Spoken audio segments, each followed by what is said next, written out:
Вітаю вас, друзі! Сполучені Штати Америки продовжують тиснути на Україну, тиснути із вимогою, щоб ми погодилися на капітуляцію перед Російською Федерацією, тому що давайте будемо казати, як є.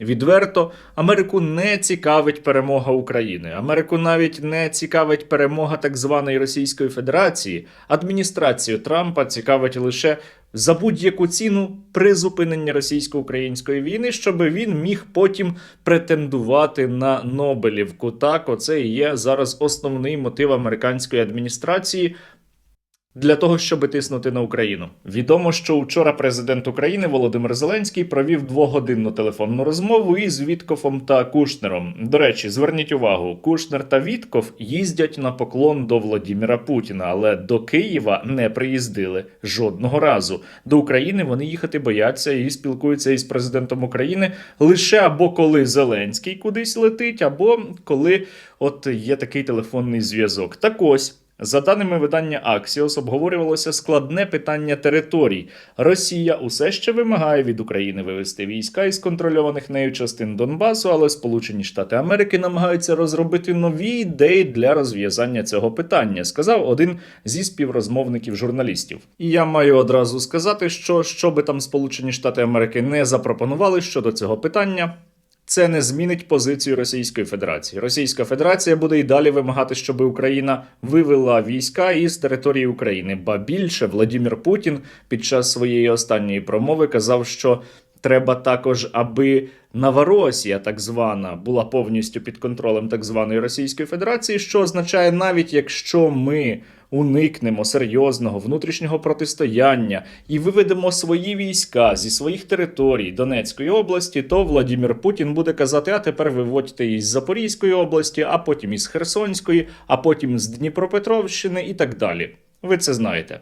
Бо якщо ви не знаєте, то навіщо ви взагалі підписані на мій канал? До речі, якщо ви раптом іще не підписалися, то зробіть це обов'язково і обов'язково залишайте будь-який коментар під цим відео для того, щоб його побачили якомога більше людей.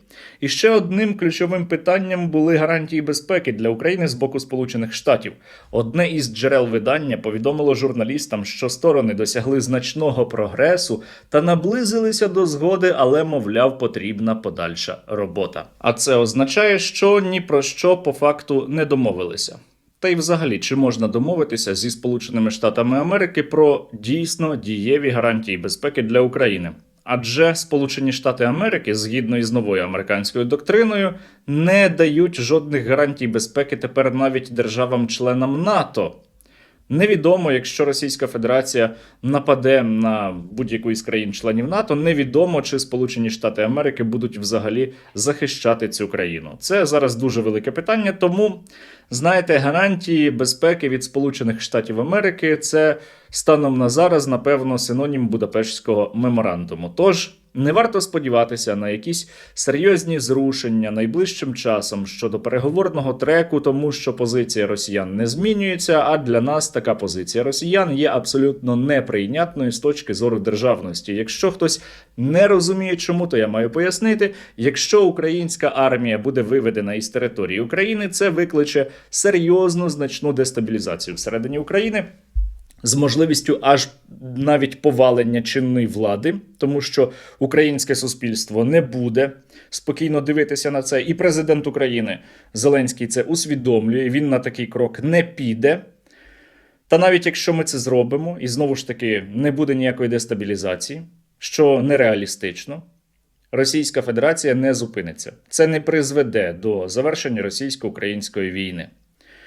Тому для того, щоб російсько-українська війна завершилася, потрібні реальні кроки, серйозні кроки, про які я маю сьогодні з вами поговорити, але спершу закликаю вас допомогти силам безпеки та оборони України. Триває наш збір на 10 мільйонів гривень на перехоплювачі шахедів, і ви можете за донат у 300 гривень або більше виграти також MacBook або iPhone 17 Pro. Для того, щоб взяти участь, переходьте за посиланням, яке я лишаю в описі до цього відео. Чим більша сума кратна 300, тим більше у вас шансів на перемогу. Так от, що буде далі? Далі Сполучені Штати Америки будуть іще більше і більше тиснути на Україну, тому що вони не хочуть тиснути на Російську Федерацію. Не секрет, що Трамп симпатизує Владимиру Путіну. Не секрет, що зараз Америка, дивлячись на російсько-українську війну, вважає Україну слабшою стороною, і тому американці будуть тиснути саме на нас. Для того, щоб ми не піддавалися тиску американців, нам потрібне серйозне посилення переговорної позиції. Щоб у України було посилено переговорну позицію, нам потрібно зробити декілька речей. Я про них вже казав. Перше, нам потрібно посилювати внутрішню єдність, і для того, щоб це було, є цілком практичні кроки, перший з яких президент України вже зробив. Він відправив Єрмака у відставку, але на цьому не можна зупинятися. Потрібна серйозна зміна всередині, в цілому системи української влади. Потрібне значне перезавантаження ключових кадрів сьогодні в сфері державного управління. Тому що, знаєте, Єрмак також свого часу пустив метастази. Це щонайменше. Потрібна дуже жорстка антикорупційна політика, і тоді довіра громадян буде відновлюватися, і тоді нам буде легше мати нашу внутрішню єдність. Але самої єдності недостатньо. Для того, щоб посилити українську переговорну позицію, треба більше завдавати ударів по Російській Федерації, знищувати її економічний потенціал і нищити її об'єкти енергоінфраструктури.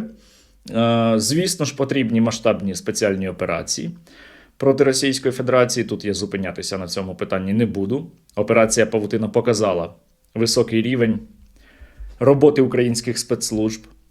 І ключове, нам потрібне посилення української армії для того, щоб ми могли зупинити наступ Російської Федерації. Щоб Російська Федерація не могла далі просуватися, ну хоча б принаймні такими темпами, якими вона просувається сьогодні. І от я багато говорю з вами, друзі, про армійську реформу, про те, що нам потрібно змінювати дуже багато у війську, починаючи з питань мобілізації, проходження базової загальної військової підготовки і завершуючи відповідальністю окремо взятих командирів за надмірні втрати. І, на жаль, замість армійської реформи ми отримуємо ось отакі новини. Я сьогодні вранці прокинувся, побачив це і не повірив своїм очам, але це правда.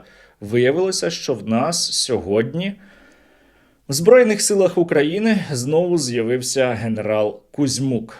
На сторінці командування Сил територіальної оборони з'явився допис. З нагоди Дня Збройних сил України радник командувача Сил тероборони Збройних сил України генерал армії Олександр Кузьмук за дорученням генерал-майора Ігоря Плахути вручив військовослужбовцям Сил ТРО відомчі відзнаки та цінні подарунки. Коментарі під цим дописом вже приховали і закрили, тому що люди прийшли висловлювати там свою позицію. Ну і як ви можете здогадатися, це зовсім не схвальні коментарі від громадян України. Багато цих коментарів, до речі, від діючих військовослужбовців. Якщо хто не знає, хто такий Кузьмук, можливо, частина тих, хто мене дивляться, не знають, то я напам'ятаю. Кузьмук був міністром оборони України іще із 1996 року, з часів Кучми. Про Кузьмука можна згадати в контексті кількох інцидентів. Наприклад, у 2000 році були в нас ракетні навчання, і був запуск ракети «У» без бойової частини, яка відхилилася від курсу і влучила в житловий будинок у Броварах. Тоді загинули декілька людей, але тодішній міністр оборони Кузьмук декілька днів не визнавав, що це взагалі була українська ракета і що під час оцих навчань сталася трагедія. Ще одна історія пов'язана із тим, що у 2001 році було збито російський Ту-154, який виконував рейс з Тель-Авіва до Новосибірська. І тоді цей літак зазнав авіакатастрофи. Незрозуміло, з яких саме причин, але тоді генерал Кузьмук узяв відповідальність на Україну за цей інцидент. Хоча авіакатастрофа відбувалася на значному віддаленні, майже 300 кілометрів від кордонів із Україною. В той день проходили навчання українських сил ППО, так. Але належного розслідування не було проведено. І навіть Владимир Путін тоді сумнівався, чи дійсно Україна могла бути причетною до авіакатастрофи з літаком Ту-154. Але Кузьмук поспішив одразу взяти відповідальність і сказати, що це зробила Україна.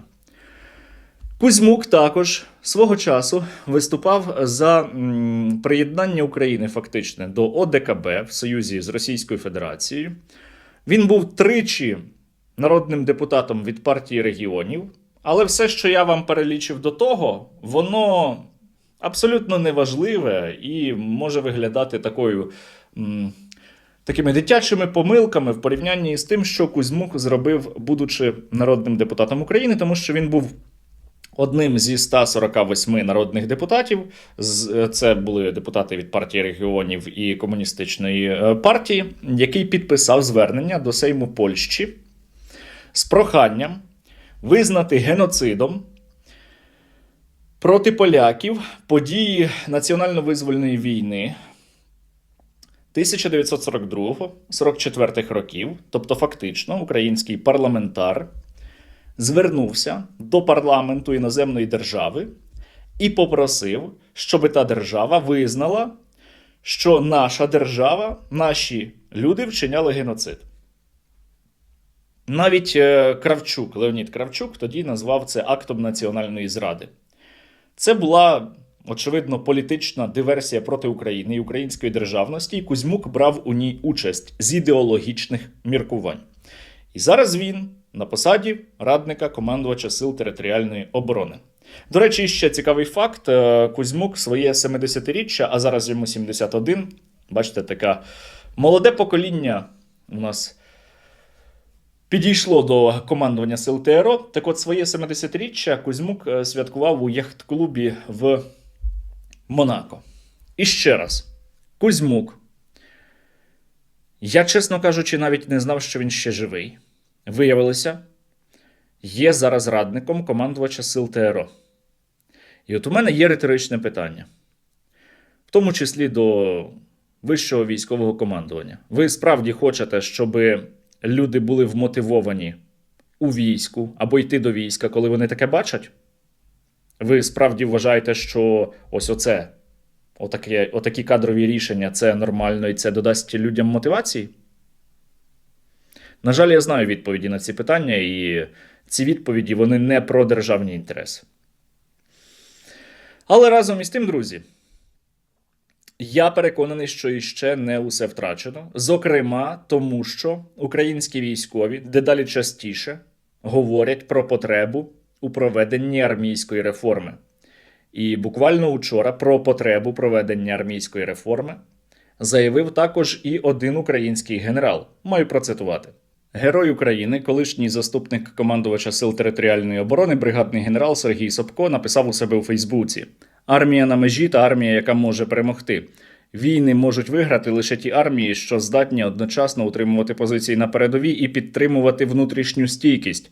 Сьогодні ЗСУ проходять складний етап, коли матеріальні можливості та моральний стан війська потребують глибокої уваги, чесного аналізу та планового оновлення. Мобілізаційна система країни до кінця 2025 року зіткнулася з рядом викликів, що накопичувалися протягом тривалого часу. Мова не про кризу, а про сигнал.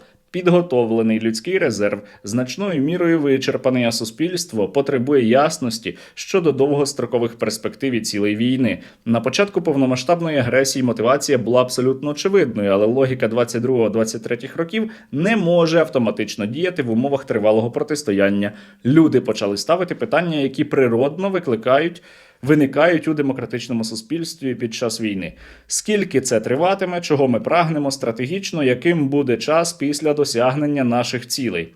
Це не свідчення слабкості, це потреба у чітких відповідях. Історія дає нам корисні орієнтири. В 42-му році 8-ма армія Великої Британії переживала важкі часи, але її відродження почалося не з наказів в атаку, а з відновлення керованості, забезпечення та довіри всередині колективу. Монтгомері передусім створив умови, у яких солдат відчував, що про нього дбають. Він встановив зрозумілі стандарти, налагодив ротації, забезпечення та комунікацію. Коли армія відчула стабільність, вона повернула боєздатність. Так було закладено основу майбутньої перемоги. Ну і ви порівняйте це із тим, що ми маємо зараз. У нас, я не погоджуся от із паном Собко тільки в одному моменті. У нас є криза. І ця криза називається криза військового управління.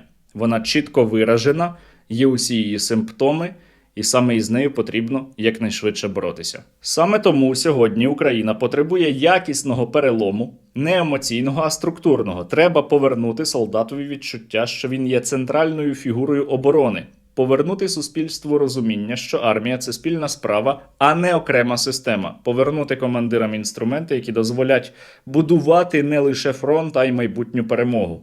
Якщо ці зміни будуть впроваджені, Збройні сили знову стануть тією армією, яка була у перші місяці війни. Силою, яка не просто бореться, а й вірить. А армія, яка вірить, непереможна. Ви знаєте, друзі, мені оцей допис пана Собко дає певну надію. Якщо вже навіть представники українського генералітету починають оце говорити, значить дійсно є, принаймні, можливість сподіватися на те, що ми достукаємося, докричимося щодо проведення армійської реформи, яка сьогодні є необхідною для виживання української держави та української нації. Без армійської реформи, я маю знову і знову вкотре повторити, у нас просто немає шансів на те, щоб вистояти і перемогти. І американці, і будь-які інші країни будуть на нас тиснути більше і більше, дивлячись на наші слабкі сторони. Ми маємо дуже швидко змінитися для того, щоб не давати їм приводів тиснути на Україну і нас із вами шантажувати. Тож я знову закликаю вас не мовчати, закликаю не мовчати українських військовослужбовців і говорити про проблеми, які сьогодні є, системні проблеми, які потребують вирішення. Бачите, вже навіть українські генерали про ці проблеми починають казати відкрито. Ну і, звісно, я закликаю вас допомагати максимально зараз українському війську, яке за минулу добу завдяки вам отримало іще 176 нових FPV. Дякую за цю допомогу. Вітаю! Це 3-й батальйон 122-ї бригади. Зараз на Запорізькому напрямку важка ситуація, тому ми звернулися до пана Стерненка. І вони нам відповіли: дякую спільноті Стерненко і пану Стерненко за ці чудові русорізи. Слава Україні! Героям слава! Бажаю здоров'я! Ми, бійці 111-ї бригади Територіальної оборони України, рота Рубак.